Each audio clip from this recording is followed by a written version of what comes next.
Welcome to our channel my first view. இன்னைக்கு பார்த்தீங்கன்னா super டேஸ்டியான பற்ற கருவாடு குழம்பு தாங்க செய்திருக்கோம். இது பார்த்தீங்கன்னா நம்ம நல்லா வறுத்து அரைச்சி விட்டு செஞ்சுருக்கோம். இது போல் சூடான சாதத்தில் போட்டு பிசைஞ்சு சாப்பிட்டா எவ்வளோ சூப்பராக இருக்கும் தெரியுங்களா.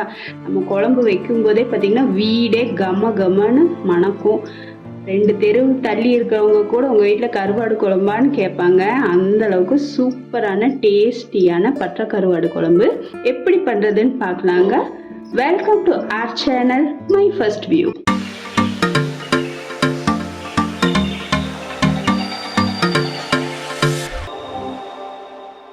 இங்க நம்ம பார்த்துட்டு இருக்கிறது தான் பாத்தீங்கன்னா பற்ற கருவாடுன்னு சொல்றது.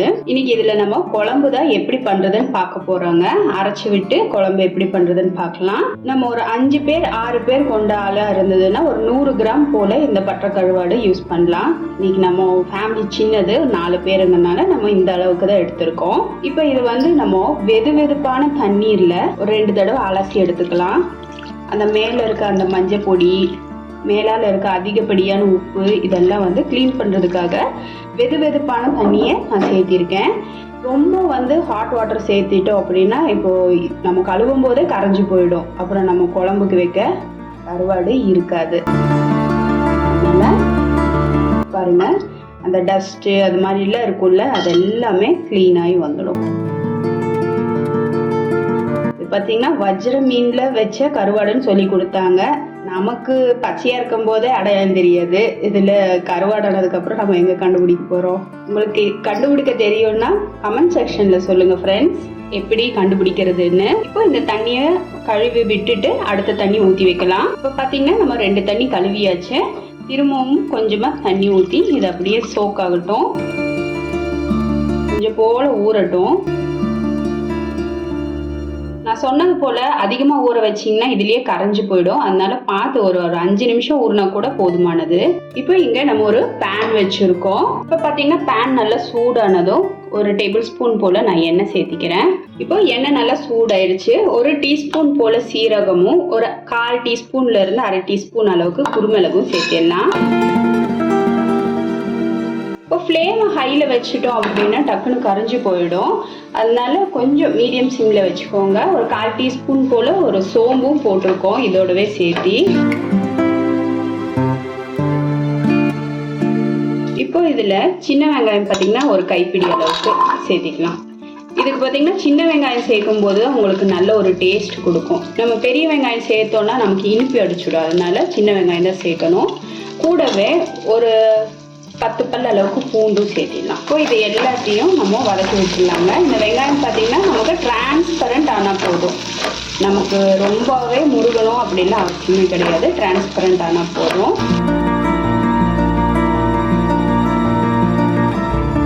இப்போ வெங்காயம் பார்த்தீங்கன்னா நல்லா நிறம் மாற ஆரம்பிச்சிடுச்சு. இந்த ஸ்டேஜில் நம்ம ஒரு சில அளவுக்கு மட்டும் தேங்காய் சேர்த்துக்கலாம். அதாவது ஒரு 1/4 மூடி அளவுக்கு தேங்காய் எடுத்திருக்கேன், சின்ன சைஸ் தேங்காயில்.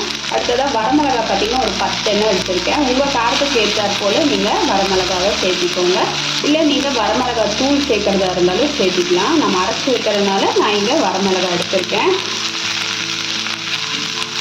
ரொம்பவும் நம்ம தேங்காய் சேர்க்க வேணாம், அப்புறம் மதமாக ஆன மாதிரி இருக்கும். அதனால ஒரு சில்ல அளவுக்கு ஒரு சின்ன சைஸ் தேங்காயில் ஒரு 1/4 மூடி அளவுக்கு எடுத்திருக்கோம். ஸோ வரமிளகாவும் பார்த்தீங்கன்னா நல்லா வறுபட்டுருச்சு. ஒரு 2 ஈர்க்க அளவுக்கு கருவேப்பிலை இதோட சேர்த்திடலாம் நம்ம. அடுத்ததான் நம்ம இதோட மீடியம் சைஸ் தக்காளி பார்த்தீங்கன்னா ஒரு 2 தக்காளி சேர்த்திடலாம். என்னமோ போங்க, இப்போ வர தக்காளி எல்லாம் நல்லா பழுத்த மாதிரி இருக்குது. உள்ளே பார்த்தீங்கன்னா பாருங்கள் பச்சையாக இருக்குது. எனக்கு இந்த மாதிரி இருந்தாலே பிடிக்காது.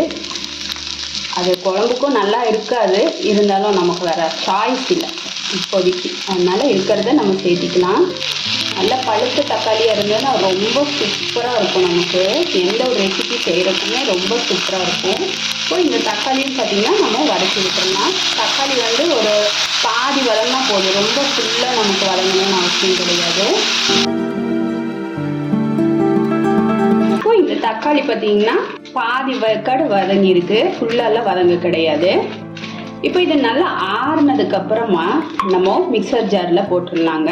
போட்டு நல்ல ஒரு ஃபைன் பேஸ்டா அரைச்சி எடுத்துக்கலாம். இப்போ ஃப்ளேமை ஆஃப் பண்ணதுக்கு அப்புறமா 1 டேபிள் ஸ்பூன் போல மல்லித்தூளும் 1/4 டீஸ்பூன் போல மஞ்சள் பொடியும் இதோட சேர்த்திடலாம். ஏன் நான் ஃப்ளேமை ஆஃப் பண்ணிட்டு சேர்க்கிறேன் அப்படின்னா இந்த பாத்திரத்தோட சூட்லயே நமக்கு வதங்கி கொடுத்துடும்.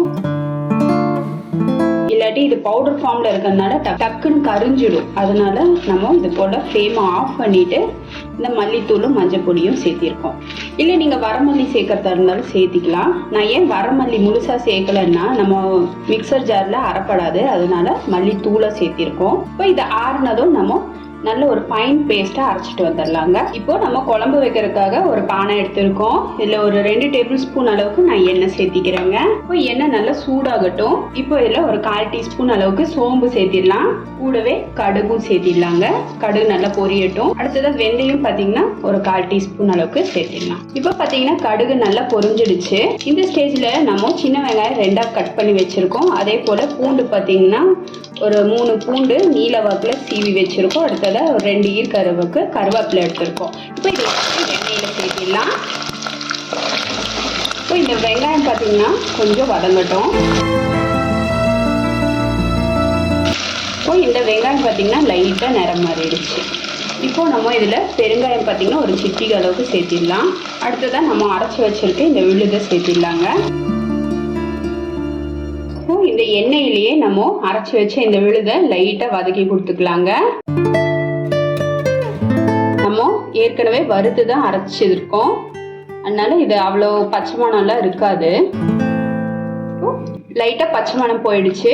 இப்போ இதுல பாத்தீங்கன்னா ஒரு நெல்லிக்காய் அளவுக்கு, பெரிய நெல்லிக்காய் அளவுக்கு நம்ம புளியை ஊற வச்சு கரைச்சி வச்சிருக்கோம். அதை இதோட சேர்த்திடலாம். இப்போ நான் வாங்கின புளி பார்த்தீங்கன்னா ரொம்ப புளிப்பு, அதனால நான் ஒரு பெரிய நெல்லிக்காய் அளவுக்கு எடுத்திருக்கேன். உங்களுக்கு கூடுதலாக வேணும்னா ஒரு எலுமிச்சைப்பழம் அளவுக்கு கூட எடுத்துக்கலாம், நல்லா இருக்கும்.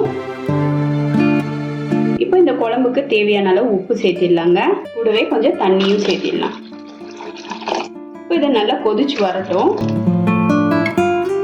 இப்போ நம்ம லிட் போட்டு க்ளோஸ் பண்ணி விட்டுடலாம். இப்போ இது ஒரு கொதி மட்டும் வரட்டும். இப்போ பாத்தீங்கன்னா நமக்கு ஒரு கொதி வந்துடுச்சு. இப்போ இந்த ஸ்டேஜ்ல நம்ம ஊற வச்சிருக்க இந்த கருவாடை சேர்த்திடலாங்க. இது பாத்தீங்கன்னா நம்ம நார்மல் கருவாடாட்ட குழம்பு ஆனதை எடுக்கலாம் முடியாது, அது கரைஞ்சுதான் போயிடும். ஆனா டேஸ்ட் பாத்தீங்கன்னா ரொம்ப ரொம்ப சூப்பரா இருக்கும். நம்ம நார்மல் கருவாடு விட ரொம்ப சூப்பரா இருக்கும். இது பாத்தீங்கன்னா ராகி களி, பேப்பக்களி கூட எல்லாம் வச்சு சாப்பிட்றதுக்கு ரொம்பவே சூப்பரா இருக்கும்.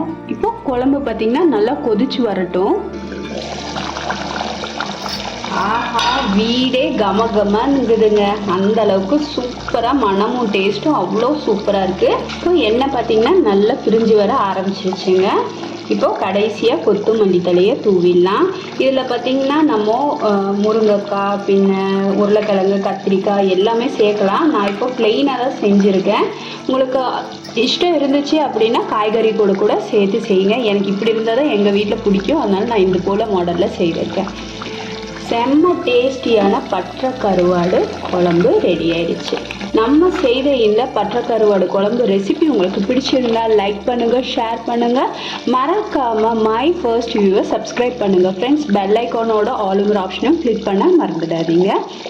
இப்போ நம்ம ஃப்ளேமை ஆஃப் பண்ணிடலாங்க. இது பாட்டுங்கிறதுனால உங்களுக்கு இந்த கொதி இருந்துகிட்டே தான் இருக்கும். கொஞ்சம் நேரம் சூடு கம்மியானதுக்கப்புறம் தான் உங்களுக்கு அந்த கொதி அடங்கும். இது வரைக்கும் வீடியோவை பொறுமையாக பார்த்ததுக்கு ரொம்ப ரொம்ப நன்றி ஃப்ரெண்ட்ஸ். தேங்க்யூ.